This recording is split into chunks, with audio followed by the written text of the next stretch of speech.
Folks, this is Hawk again, and you're listening to Fanatics and The Fan out at Planet Comic Con. I love it. I'm got chills. I'm sorry, I got chills. I'm excited. You and I had a discussion, and ladies and gentlemen, author. He has a comic book, Hall of Famer, and I was so proud. I teared up. Welcome to the show, Jerry Lawler. Jerry the King Lawler. It's a pleasure to be here. It's so nice. It's always nice to be on with you, but this lovely young lady you have here with you. What's your name? Alexis. Alexis. All right, I'm certainly glad. That's the only reason I'm doing this podcast. Alexis is standing really very close to me, and I like you sent me over. Yes. You and I spoke yesterday, and people have forgotten, and I'm never going to let anybody forget that you and Andy Kaufman changed the world. Well, you know what? I was just in the back speaking to one of the other celebrity guests, the guy that does is from Sons of Anarchy or something like that. He was asking me, he said, how often do you get asked about Andy Kaufman? And it's funny, I stopped and thought for a second. It's almost on a daily basis. And the crazy thing is, that match with Andy was in 1983. So, you know, it's been, 32 years ago or something. But still, I mean, it made such an impression on me that I get asked about Andy constantly. Or maybe it was just the fact that Andy had such a lasting legacy, and the fact that, you know, all the weird and outlandish things that he did while he was alive, and maybe even the fact that they still talk about that he may have faked his own death. Right. He may still be among us somewhere, you know. So yeah, it's a great story, and I get asked about Andy all the time. Now, is it true you slapped Jim Carrey harder than you did Kaufman? Absolutely true. Yeah, we were doing the movie Man on the Moon, which of course is the story of Andy's life. And Jim thought that Andy and I were really adversaries and didn't like each other at all. So Jim was really into this method acting during the role, and he came every day to the set dressed as Andy. Everybody had to refer to him as Andy, or he wouldn't even acknowledge him.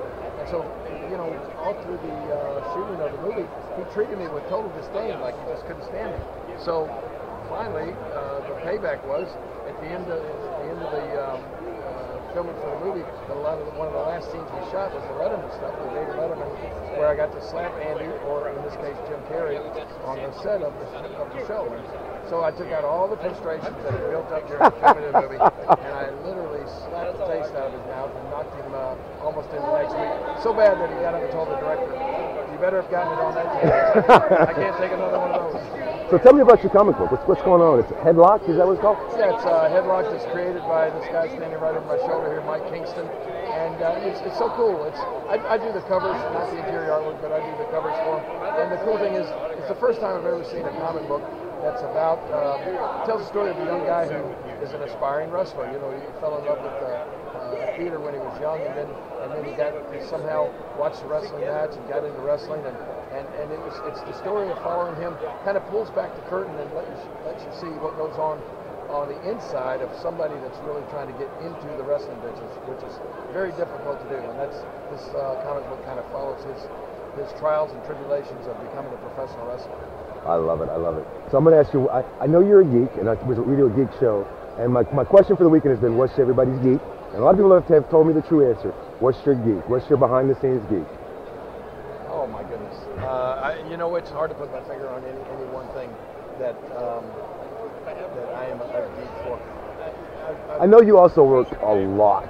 Oh, I do. So we understand that, but everybody, for us, it's Walking Dead right now. Like Walking Dead, Arrow, the Guardians of the Galaxy movie, books, comics. Everybody's got a little bit of a geek. All right. And I guess I'm a geek of geeks, because the thing still for me, it's been up for a long time now, is Big Bang Theory. We love it. We love it. I love that show. It is awesome. She's a huge Big Bang fan. Okay, yeah, that's me. But and still Superman. You know, of course. I go way back to the George Reeves Superman from the TV show. I'm so excited that they just came out with the DVD and Blu-rays of the Adam West Batman series. Big fan of that. So you're looking forward to this year. I got a lot of things that I geek out for. You're looking forward to the movies of this year, I'm assuming. Absolutely. I'm really looking forward to Superman and Batman. It's like, here's a little trivia question not a lot of people will know the answer to. Who is probably one of the only Hollywood actors who has portrayed three different superheroes? I honestly can say I don't know. Ben Affleck. That's right. Because he was who first? I don't know, but I know he's Batman. He's Batman. Daredevil. And, Daredevil. And he also played Superman in the movie about George Reeves. That's right. In the Hollywoodland movie. We love geeks. We love geeks. I'm going to ask you one last question. I'm going to get back to work. Who was your favorite person to work with? Terry Funk. We love it. We love Terry. Also a Hall of Famer. Folks, you're listening to the Fanatics and The Fan. My name is Hawk, and I've been here with Jerry the King Lawler at Planet Comic Con 2015.